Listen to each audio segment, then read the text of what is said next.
Assalamualaikum warahmatullahi wabarakatuh. Selamat datang di channel YouTube SNM Politeknik 1. Dan kali ini kita ada di segmen ngobrol bareng Stosa. Jadi, hari ini kita ditemani Bulia. Hai. Di segmen ini ngobrol bareng Stosa ini kita kan banyak Bu. Jadi kita akan ngobrol-ngobrol ya segala sesuatu tentang yang pastinya ada kaitannya dengan pendidikan ya. Bisa mungkin tips belajar, bisa improvement, ya mungkin seperti itulah. Yang berkaitan dengan pendidikan berarti. Iya, betul sekali. Dan di episode yang pertama ini masih episode pertama. Iya, bagus sekali. Ini kita di episode pertama dan di kali ini kita akan membahas tentang salah satu mata pelajaran. Apa nih? Ya, yang biasanya pelajaran ini dianggap sebagai momok. Sesuatu pelajaran yang dianggap sebagai sesuatu yang menyenangkan. Iya, tanda kutip menakutkan. Jadi banyak anak-anak itu nggak suka dengan pelajaran ini. Nah, padahal sebenarnya it's fun. Aslinya. Pelajaran ini menyenangkan. Aslinya menyenangkan. Apa pelajarannya? Matematika. Ya, benar-benar. Ya, jadi di kelas gitu ya, ketika kita mengajar, itu banyak banget anak-anak yang merasa kesulitan dengan belajar matematika. Benar. Kan? Jadi Matematika itu banyak yang memandang matematika itu sesuatu yang padahal nggak sebegitunya sebenarnya. Iya, dan akhirnya ketika kita belajar matematika, otomatis karena kita takut, kita khawatir, jadi kita nggak suka. Dan efeknya, ketika kita nggak suka, ya nggak bisa. Kita nggak bakalan bisa. Nah, kita akan bahas itu. Jadi tetap ya sahabat Skotsa, silahkan diikuti videonya kali ini sampai selesai ya. Kita nanti juga akan berbagi bagaimana caranya supaya kita itu bisa belajar matematika dengan menyenangkan. Iya. Nah, kalau Budia sendiri gimana dengan matematika? Matematika dulu saya sempat berada di fase itu, Pak. Jadi sempat takut juga. Cuman setelah dipikir-pikir enggak juga sih sebenarnya. Ternyata emang nggak semenyenangkan itu sih. Gitu loh. Nah, sempat ada saya pun melewati masa di mana masa matematika itu beban bahkan menjadi beban. Maksudnya di lingkungan sekitar banyak orang yang memandang bahwa kamu pintar ketika kamu bisa matematika. Oke. Jadi semacam jadi benchmark gitu ya. Anak itu atau siswa itu dikatakan pintar ketika nilai matematika itu bagus. Padahal nggak tentu, belum tentu. Bisa jadi dia nilai matematikanya biasa aja. Tapi gambarnya punya keterampilan lain atau kemampuan lebih di bidang yang lain gitu. Nah, itu. Terus akhirnya setelah saya memang dasarnya saya memang lebih senang dengan kegiatan yang nggak ribet. Dalam artian daripada ribut harus begini yang lain-lain, udah duduk baca tenang bisa. Saya sendiri lebih senang kayak gitu, Kak. Nah, dari situ baru ternyata nggak semenyenangkan itu. Terus setelah itu baru muncul senang gitu dengan matematika. Iya, matematika menjadi sesuatu yang bukan lagi menjadi beban, tapi lebih ke tantangan. Jadinya seperti itu, dan tantangannya ke diri sendiri. Bisa nggak nih? Bisa nggak ya?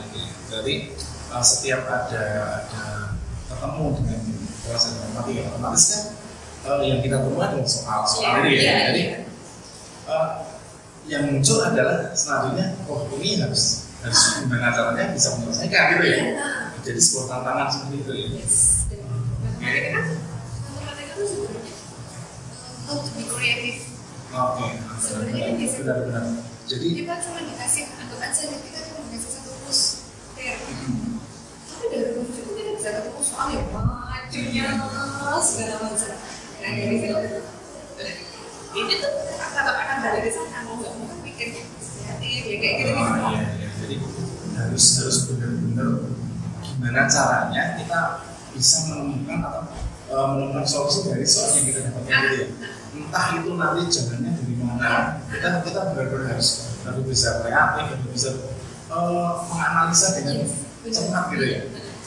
Nah, analisis otomatis ya udah mulai senang. udah mulai senang nih. Nah, menemukan nggak kesenangan apa di matematika?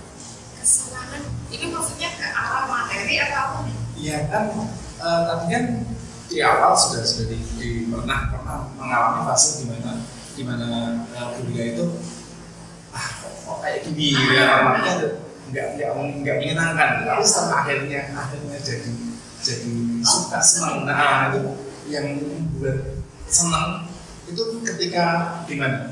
Gini Pak, ada momen di mana pada akhirnya saya menyadari aku dekat sama kita. Ini sih. Matematika aku dekat sama Iya sih. Oh benar. Misal nih belajar ke kalian, terus belanja ke pasar, kepake itu tuh maksudnya ini toh. Kalau aku nggak belajar, ya aku nggak akan bisa nih. Pun kalau aku ditipu, aku nggak akan ngerti nih. Di situ seperti ada orang yang nggak baik lah dengan mengatakan harga dan sebagainya dan sebagainya. Iya sih sebenarnya. Jadi kesenangannya pada waktu itu SMP saya merasa ingat banget materinya aritmatika sosial. Perkara apa? Diskon. Oh iya, benar. Ini belanja ini ada diskon sekian persen. Ini kira-kira jadi berapa ya gitu ya? Bener kan nih harganya jadi berapa? Duit jadi cukup nggak nih? Itu nggak gitu. Itu di situ ternyata kepake juga itu. Iya, matematika jadi matematika itu ternyata ada di kehidupan kita sehari-hari. Di situ poin kesenangan yang waktu itu saya rasakan benar-benar mulai merasa kok kayak juga gitu ternyata. Selama ini kan mungkin kita sering mikir ini benar. Saya juga punya pengalaman itu ya. Jadi dulu waktu saya masih sekolah SMA terus saya sempat pikir kayak gitu. Jadi saya menghitung kayak gini di matematika ya, itu kayak gitu. Kira-kira sebenarnya apakah mungkin yang tak pelajari di SMA seperti ini, apakah mungkin keluar dipakai di kehidupan sehari-hari? Tapi ternyata pakai ya akan minimal ya Pak yang saya rasakan. Walaupun misalnya tidak Indonesia secara matematika tapi cara berpikirnya yang kita pakai Pak. Oke, benar sekali. Kita harus matematika. Kita nggak akan bisa yang namanya nyelesain soal matematika langsung dari angka 1 ke angka 5. Pasti kan ada step-step yang itu ya. Saya pakai sampai sekarang. Berarti gini. Gitu. Jadi kita belajar matematika itu bisa juga sambil belajar memecahkan masalah. Yes. Juga bisa melatih kita untuk berpikir kritis. Yes. Oke. Mungkin kelihatannya kalau kita dulu SMA ada materi. Iya gitu. Materi kesamaan materi kan kayaknya jauh banget gitu. Bingung apa sih? Cuma cara menyelesaikan itu yang bisa kita gunakan di kehidupan kita. Nah, saya nyeselnya Bu. Nyeselnya gini. Saya nyadar itu setelah saya kuliah. Oke, cukup Jujur ya. Saya dulu memang salah satu siswa yang tinggi itu tadi. Yang bete sama matematika. Yang sebenarnya nggak bete-bete banget sih, cuma ya kayak saya lebih senang dengan pelajaran lain gitu. Oke. Saya lebih senang dengan pelajaran lain. Dalam artian ya biasa aja gitu, matematika bisa aja.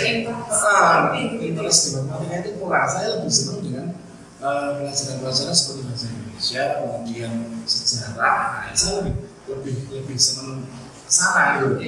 Jadi waktu itu ya matematika ya sebatas kayak oh ini saya dapat pelajaran matematika, ini kewajiban saya untuk menyelesaikan di pendidikan itu gitu loh. Jadi mungkin kalau sekarang semacam kayak sebenarnya tulis KKM. Walaupun ya, sebenarnya saya nilai matematika juga aman. Tapi waktu itu saya merasa saya berani matematika gitu ya. Jadi interest, punya kurang dapat itu saya lebih dapat ke kayak tadi ya sejarah, bahasa, kemudian seperti di geografi, biologi, awalnya biologi juga ada penerima juga, tapi kan nggak serumit, nggak sekompleks matematika.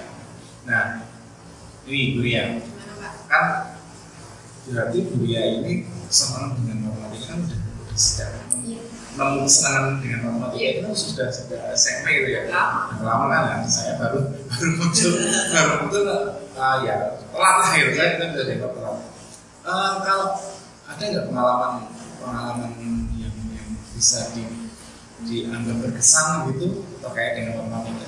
Kalau pengalaman secara spesifik nggak ada ya Pak ya. Jadi saya nggak pernah menang ya lomba apa ya Oke, iya. Cuma ada rasa puas ketika saya berhasil nemu satu jawaban matematika yang benar. Jadi ketika kita dapat soal, kita berusaha menyelesaikan dengan cara apapun, kita sudah menggunakan segala cara sampai akhirnya kok ketemu dan benar. Itu ada rasa kepuasan tersendiri ya. Wow, ternyata bisa gitu loh. Berarti yang membuat intinya gini, bisa katakan seperti itu enggak? Yang membuat Buria ketagihan dengan matematika itu rasa seperti itu. Ya, jadi semakin banyak soal-soal yang saya bisa temukan jawabannya, itu semakin bisa nih, berarti aku bisa. Berarti tertantang untuk berbagi gitu ya. Berarti bisa nih. Berarti kalau soal yang kayak gini bisa, harusnya soal yang kayak gini harusnya bisa nih, minimal level harusnya aman nih. Harusnya bisa. Padahal kalau kita lihat soal matematika beragam Pak. Iya. Soal matematika kan dari satu materi aja bisa berkembang jadi berbagai macam bentuk soal yang berbeda kan, dengan tingkat level yang konsep dasar sampai pengembangan sampai kalau sekarang kita kenal dengan soal HOTS itu kan. Nah, ya benar sih ketika sebenarnya nggak cuma di matematika sih ya. Iya. Ketika kita berhasil menyelesaikan sesuatu dan itu memuaskan, itu pasti akan membuat kita terpegang untuk mencari yang benar, tertantang lah intinya gitu. Iya, ada tantangan tersendiri. Pun kalau misalnya di situ aku kan matematika bisa pilih ganda nggak mungkin tanpa jebakan. Iya sih benar. Ketika aku gagal dan masuk ke jebakan itu kan aku jadi ngerti Pak setidaknya. Lah aku kena jebak di sini nih. Jangan sampai lain kali nggak boleh gitu nanti nih kayak gini nih ke depannya. Ya, bisa kayak gini lagi nih. Kayak gitu. Ngomongin soal matematika dengan ganda. Ini apa-apa bisa dibilang gimana Pak? Capcicu? Ini bukan capcicu. Kalau capcicu kan benar-benar gambling gitu. Enggak, analisa. Tapi analisa kalau lebih diajak dengan yang paling saya pernah seperti itu di kelas 3 SMA. Ya kan belum mentok kan ya, karena kembali lagi saya bukan orang yang interest dengan matematika. Ketika dihadapkan dengan soal yang levelnya belum cukup tinggi, udahlah. Ya wes lah, ini kira-kira yang paling masalah, yang paling nyambung lah. Dilihat, ini kok ABCD, ini kan angkanya yang sama sini, kemudian dua ini. Yang tandanya, ya dengan cara seperti itu, ketika jawabannya beda semua, ya pusing. Kok alhamdulillah bener saya arep baleni bener lali. Iya, karena nggak tahu konsepnya kan gitu. Kemudian ini sahabat Skosa kan pastinya banyak juga yang mengalami seperti itu ya. Nah, terus cara belajar matematika itu sebenarnya gimana sih? Menurut pengalaman gue ya, biar matematika itu nggak terasa menyenangkan dan terasa nggak menakutkan lagi gitu gimana? Gini, yang pertama mindset kita. Mindset itu paling utama menurut saya. Mindset itu penting kayak gini. Pikirkan matematika itu levelnya sama kayak pelajaran lain. Berarti dia bukan pelajaran dengan tingkat kesulitan. Setiap pelajaran itu levelnya sama. Tapi aja gini, soal matematika nih untuk anak SD. Ya udah mau sesulit apapun itu, ini kan masih levelnya anak SD. Nggak mungkin gurunya anak SD kasih soal SMP untuk anak SD. Di situ dulu. Jadi tanamkan di pikiran kita bahwa matematika itu ya sama gitu ya, sama setara dengan pelajaran-pelajaran yang lain. Kalau bisa mengerjakan bahasa Indonesia dengan mudah, ya harusnya kamu juga bisa mengerjakan matematika dengan mudah. Sesimpel itu dulu. Iya, jadi harus kita tanamkan di pikiran. Kita positive thinking dulu. Prasangka baik dulu sama matematika nih. Harus punya feeling baik sama matematika. Karena kebanyakan kan, kata-kata saja, aduh gitu ya. Itu sudah apa namanya tertanam di dalam bawah sadar kita untuk nggak bisa gitu kan. Dan orang biasanya anak-anak nih, dia yang pandai lihat angka. Angkanya. Coba sekarang kalau katanya perkalian 965 dikali 46 ditambah sekian dikali ini, tapi pasti kalau cuma lihat mereka pakai dengan apa yang besar. Tapi kalau ternyata di belakang ada kali nol, ya udah jawab aja, mau angkanya dipanggil panjang. Kayak gitu loh Pak. Jadi yang pertama mindset ya. Iya, mindset kayak gitu. Jadi positif dulu. Matematika itu sama kayak pelajaran lain. Ya bukan satu pelajaran yang memang high level itu. Memang dia isinya hitungan. Cenderung banyak hitungnya ya. Tapi tingkat kesulitannya sebenarnya sama dengan pelajaran yang lain. Ya balik lagi seperti yang tadi kita nggak mungkin kita sebagai guru SD pelajaran SMP. Iya, karena kita juga pasti perkembangan anak juga harus mengikuti kan, nggak mungkin memberikan beban yang terlalu berat untuk usia yang memang belum mampunya sampai di situ. Dan kita pasti bisa bahasa ini. Itu yang pertama mindset. Ini yang kedua. Yang kedua, gini Pak, gagal itu nggak apa-apa. Salah. Gagal itu nggak apa-apa. Saya ingat, saya kelas 2 S2 atau 1 SD. Dulu saya pernah dapat rank 0. Gara-gara apa coba Pak? Nggak bisa baca jam. Jawab itu ya? Ya bayangin tuh jam yang tiap hari kita kumpul. Kita nggak bisa. Kan nggak bisa tuh. Gimana ceritanya gitu. Dan ya dari situ kan akhirnya saya menyadari bahwa baca jam itu penting. Jadi bisa jadi sarana untuk belajar gitu ya. Mau nggak harus belajar baca jam. Itu kan untuk dulu zaman saya kan kelas 2 pelajaran membaca jam. Nggak apa-apa. Yang namanya kalau nggak salah, kalau nggak salah malah mencuri. Iya, benar. Tapi gini Bu, kebanyakan anak-anak kan takut salah. Ternyata takut salah, jadi otomatis jadi nggak percaya diri dalam masalah. Kalau salah gimana? Kalau salah gimana? Kalau salah nanti takut dimarahin lah, karena seperti itu ya. Jadi kita nggak boleh takut salah, kita nggak boleh takut gagal. Kalau gagal, kalau salah, solusinya adalah kita harus usaha lagi. Tips yang ketiga kita usaha lagi. Jadi banyak berlatih, banyak mencoba. Yang namanya matematika itu kita punya rumus. Kalau cuma kita punya rumus nggak bisa cara pakainya ya sama aja. Bener ya? Kita lagi. Bener.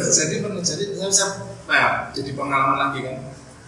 Dulu zaman SMP mau ulangan matematika, ujiannya semesteran gitu.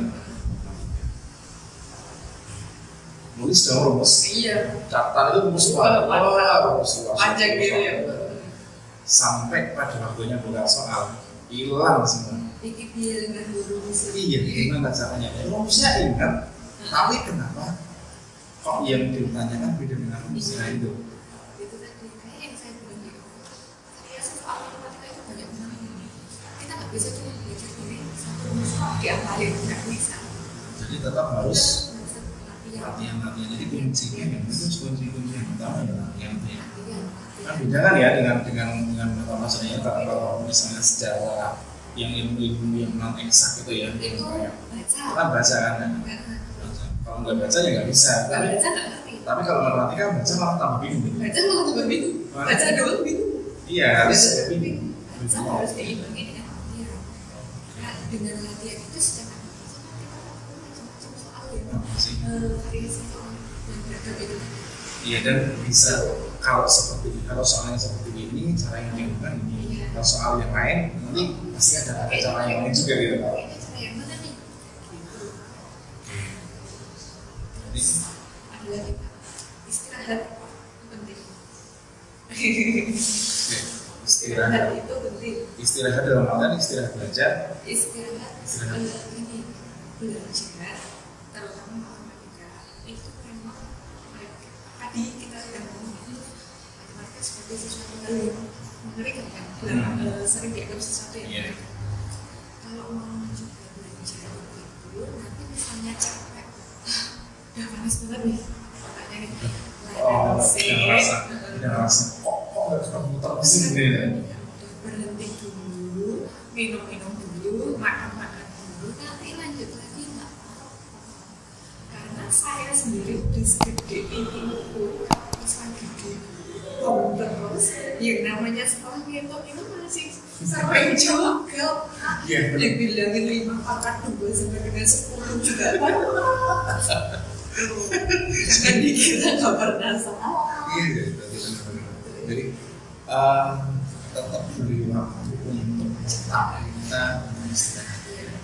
Mungkin bisa diselingi dengan belajar yang lainnya kayak yang ini belajar matematika dan itu nih selingi pakai IPA atau sejarah yang IPS lah yang nggak ada gitu. Atau mau main dulu oke sih. Nggak harus drill belajar itu sungguh sih ya, jadi malah jadi stres ya. Stres.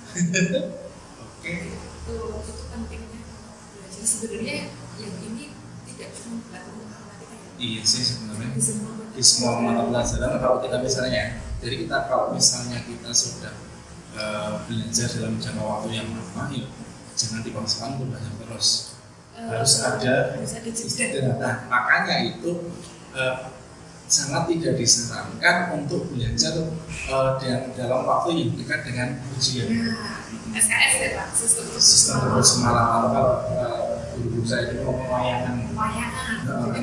Semalam subuh besok mau ulangan baru malam ini belajar, jangan seperti itu ya. Jadi biar kita juga mengistirahatkan otak kita ya bagaimanapun karena itu kita butuh istirahat. Balik lagi matematika itu kalau saya sendiri saya orang yang bisa belajar dengan kondisi tenang. Jadi kalau mengerjakan matematika apalagi dengan tingkat ketelitian tinggi harus benar-benar fokus gitu ya. Iya, sepi. Nah yang kayak gini nih kalau kita ada dari tempat yang sepi tapi pikiran kepalanya nggak sepi, ya sama aja. Iya, nggak ada apa-apa akhirnya. Daripada saya buang waktu 3 jam nggak dapat apa-apa, mending istirahat dulu, nge-refresh lagi ya. Nanti sejam selesai bisa loh. Kalau udah refresh. Benar sih. Jadi ketika kita sudah terlalu suntuk, terlalu berat, terlalu ya istirahat dulu, nanti baru dilanjutkan atau di waktu yang lain. Istirahat itu nggak apa-apa gitu. Jangan terus makan lagi. Senang-senangnya, senang-senangnya. Wah. sampai lupa waktu, lupa makan, lupa tidur. Sakit Ya, ya. nanti Stres. masih tipsnya? Apalagi ya Pak, dari pengalaman yang selama ini saya rasakan, gini Pak, apa ya, saya bingung tapi kayak gini, saya sekarang sebut saja sudah lulus kuliah, ya kan, saya sudah lulus kuliah, tapi mencoba mengerjakan soal-soal yang di bawah level kuliah itu tidak bermasalah. Dalam arti bukan berarti ketika aku SMP aku harus belajar soal SMP. Bukan berarti ketika aku SMP. Jadi gini, kita harus tetap belajar, kan? Jadi sebetulnya ya belajar sepanjangnya, walaupun kita udah ke sekolah, walaupun kita sekarang jadi guru kan, ya kita tetap harus belajar juga kan. Kita nggak harus belajar itu sesuai dengan level kita, jadi bisa jadi kita belajar untuk mencoba untuk mengerjakan soal-soal yang levelnya di bawah kita, gitu kan? Ini fresh, mengingat, benar-benar. Masih ingat nggak sih? Kalau kan ketemu soal kayak gini, sini nggak sih? Iya. Beberapa teman saya yang sama-sama guru, mereka lupa. Oh iya, padahal materi SD. materi SD, kan kita guru SD. Padahal dia guru SD.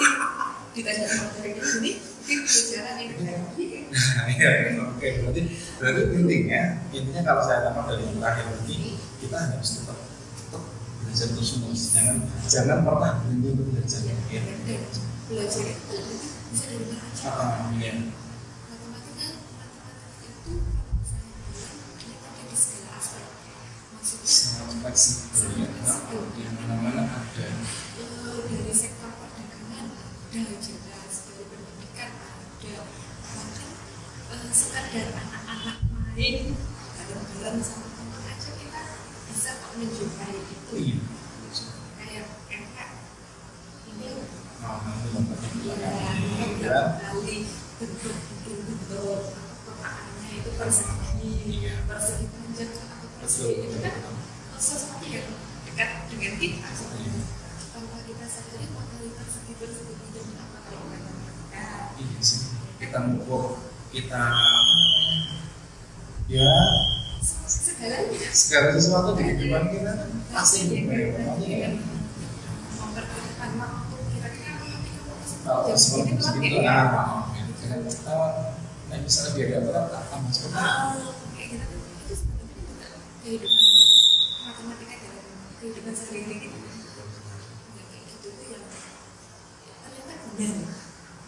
Iya. Jadi tadi tipsnya yang pertama adalah mindset kita harus berpikir, harus tanamkan di pikiran kita itu matematika itu sama dengan pelajaran yang lain, kan? Matematika itu Sama. Ya, jadi ketika kita berpikir positif, ya nanti pasti kita akan merasa lebih mudah. Nah, sekali kita negatif thinking, yang tertanam di alam bawah sadar kita akan negatif. ketika ketika Anda aduk ya, Iya. kamu di awal sudah bilang aduk, secara langsung pikiranmu sudah terpenuhi Itu baru aduk. Tapi nek salah iya. Kalau salah kan gimana ya? Jadi salah kurang kan? Ini berlebih jadi berlebih khawatir kita panik ya udah beneran salah. Oke, jadi tipsnya sahabat selesai yang pertama tanamkan dalam pikiran kita bahwa matematika itu adalah sama dengan mata pelajaran yang lain. Kalau mata pelajaran yang lain kita bisa lancar, kenapa tidak dimulai? Kemudian yang tips yang kedua tadi, jangan takut gagal, Jangan takut salah. jangan takut gagal ketika kita mengerjakan matematika, gitu ya. Kemudian yang ketiga, berlatih terus. Nah, kunci dari matematika adalah coba. Dan yang keempat adalah yang tidak kalah pentingnya yaitu adalah istirahat. Oke, jeda dulu ya. Pakai jeda kalau udah misalnya udah terasa udah panas nih istirahat. kalau sampainya udah mulai brainstormingnya udah mulai badai beneran Iya, kita udah mulai brainstorming banget. Dan kayak ada baru itu ya istilah dulu. Ini yang terakhir kita harus tetap belajar terus, jangan pernah berhenti untuk belajar. Itu jadi tipsnya ada beberapa tips yang sudah beliau sampaikan yang kita bahas. Dan semoga nantinya ini bisa bantu bersama Selsa dan teman-teman yang lain untuk bisa lebih senang dengan matematika dan menghilangkan stigma matematika itu menyeramkan atau menakutkan. Minimal kalian nggak panik dulu lah kalau melihat itu soal matematika. Iya benar. Jadi ketika nanti ketemu dengan soal matematika, jangan panik. Jangan panik, cari yang mudah dulu. Itu kan kalau menurut semua jangan seperti itu. Cari yang mudah dulu, cari yang kira-kira bisa kita selesaikan, kita yakin itu bisa. Akan bener. Baru nanti bertahap ke soal yang lebih sulit. Seperti itu ya. Jadi semoga video ini bermanfaat untuk sahabat Selsa dan teman yang lain yang menonton video ini. Dan sepertinya kita cukupkan dulu ya video hari ini. Terima kasih sudah menemani. Jangan kapok nanti misalnya di episode berikutnya kita akan ngobrol lagi. Barangkali di episode berikutnya saya nongol lagi gitu. Nanti jangan bosan karena nanti mungkin kami berdua yang akan ngobrol terus. Tapi banyak. Iya, sebenarnya kita sudah menyiapkan banyak sekali topik-topik yang kaitannya dengan pendidikan, dengan hidup dan teks belajar. Ya, segala macam.